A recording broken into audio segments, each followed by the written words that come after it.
Hi friends, ఈరోజు నా స్టైల్లో చికెన్ ఫ్రై ఎలా చేసుకోవాలో చూసేద్దాం రండి. చికెన్ని నీట్గా వాష్ చేసుకొని అల్లం వెల్లుల్లి పేస్ట్, పసుపు వేసుకొని ఇలా కలుపుకొని పక్క పెట్టుకోవాలి. ఇలా చేస్తే ఏమవుతుందంటే ఏదైనా చికెన్కి ఉండే స్మెల్ కూడా ఏదైనా ఉన్నా కూడా రాకుండా ఉంటుంది. ఒక 5 మినిట్స్ అలా కలుపుకొని పక్క పెట్టేసుకోవాలి. ఇప్పుడు ప్యాన్ పెట్టి అందులో చికెన్కి కొంచెం ఆయిల్ ఎక్కువనే వేసుకోండి. ఆయిల్ వేడెక్కాక ఇలా చికెన్ వేసుకొని, అంటే ఫస్ట్ చికెనే వేసుకోవాలి, ఏం వేయను నేనైతే. చికెనే వేసుకొని ఇలా కలుపుకొని, అంటే చికెన్ వేసేది వీడియో మిస్ అయిందండి, అందుకే చికెన్ వేసేసాను. చికెన్ వేసేసి కలుపుకొని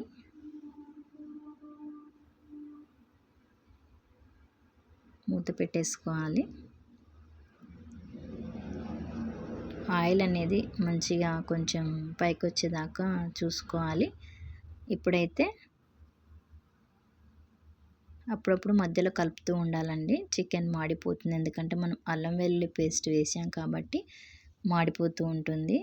అందుకే చూసుకొని మధ్య మధ్యలో కలుపుతూ ఉండాలి.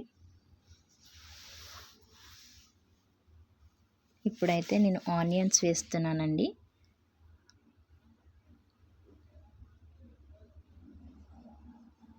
ఆనియన్స్ వేసుకొని కలుపుకుంటాను. నేను ఫస్టే ఆయిల్లో చికెన్ వేసేస్తానండి, ఆనియన్స్ వేయను. చికెన్ వేసాకనే చికెన్ కొంచెం మగ్గాక ఆనియన్స్ వేస్తాను. ఇప్పుడు ఆనియన్స్లో ఉన్న వాటర్తో పాటు చికెన్ అనేది మంచిగా కుక్ అవుతుంది, ఆనియన్స్ కూడా వేగిపోతాయండి. ఆనియన్స్ ఇప్పుడు వేస్తే వేగవేమో అనుకుంటారు, అదేం లేదు, ఆనియన్స్ కూడా చక్కగా వేగిపోతాయి.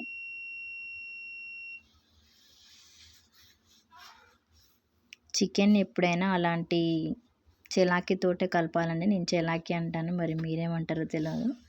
అలాంటి స్పూన్ తోటే కలపాలి, ఎందుకంటే మనం చికెన్ అంతా విడిపోకుండా ఉంటుంది అలాంటి దాంతో కలిపితే. ఇప్పుడు ఆనియన్స్ వేసుకొని కాసేపు మూత పెట్టేసుకోవాలండి. ఆనియన్స్ మగ్గాక కలుపుకోవాలి, అంటే ఆయిల్ పైకి రావాలి. ఆనియన్స్ మగ్గాయని మనకి ఎప్పుడు తెలుస్తుందంటే ఆయిల్ పైకి వచ్చిందంటే ఆనియన్స్ మగ్గిపోయినట్టే అండి. ఇప్పుడు మనం కారం వేసుకోవచ్చు. ఇంకా ఆనియన్స్ చికెన్ చక్కగా ఫ్రై అయ్యాయండి. ఇప్పుడు ఒక 2 టేబుల్ స్పూన్స్ కారం, నేను పిల్లల కోసం చేస్తున్నానండి, అందుకే కొంచెం కారం తక్కువనే వేసుకుంటాను. ఎవరి ఇష్టం, కారం తినే వాళ్ళు ఉంటే కొంచెం ఎక్కువగా వేసుకోండి, చికెన్ కాబట్టి. నేనైతే ఒక 2 టేబుల్ స్పూన్స్ కారం వేసాను. ఇప్పుడు రుచికి తగినంత ఉప్పు వేసుకోవాలండి. ఉప్పు కూడా ఎక్కువ తినేవాళ్ళు ఉంటారు, తక్కువ తినేవాళ్ళు ఉంటారు, అది కూడా కొంచెం చూసుకొని వేసుకోండి. మంచిగా కలుపుకొని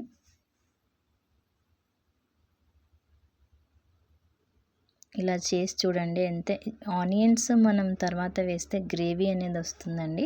ఫస్టే మనం ఆనియన్స్ ఆయిల్లో వేసేస్తే గ్రేవీ అనేది రాదు, ఆనియన్స్ కూడా మాడిపోతాయి. ఇలా చికెన్ వేసాక ఆనియన్స్ వేస్తే గ్రేవీ అనేది మంచిగా వస్తుంది ఫ్రైకి. చూసారు కదా. ఇప్పుడు ఒక చెక్క నిమ్మరసం పిండుకోండి, అంటే ఇది కూడా మన ఇష్టం, ఆప్షన్ అండి ఇది.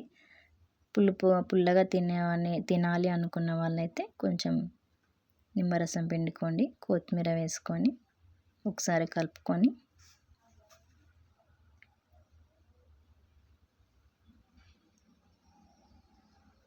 కొత్తిమీర వేసుకోవాలి. 2 పచ్చిమిర్చి, ఎందుకంటే నేను కారం కొంచెం తక్కువ వేసానండి,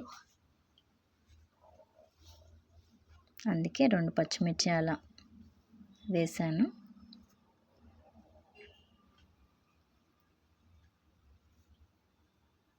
చాలా అంటే చాలా టేస్టీగా ఉంటుందండి, ఇలా నా స్టైల్లో చేసి చూడండి. కొంచెం ధనియాల పౌడర్ వేసుకోవాలి, కొంచెం ఘాటు కోసం. పచ్చిమిర్చి, ధనియాల పౌడర్ వేసుకొని కలుపుకొని కాసేపు పక్క పెట్టుకోవాలండి. ఒక 5 మినిట్స్ వేగనివ్వాలి. ఆ ధనియాల మసాలా అనేది పచ్చివాసన పోయేంత వరకు ఉంచుకోవాలి గ్యాస్ మీద. అంతే అండి. ఒక 5 మినిట్స్ ఉంచుకుంటే Telangana style chicken fry ready. ఇలా అంటే ఏమవుతుందంటే చికెన్ ఫ్రై గ్రేవీ వస్తుందండి. చాలా బాగుంటుంది బగారా రైస్లోకి అయితే. Thanks for watching.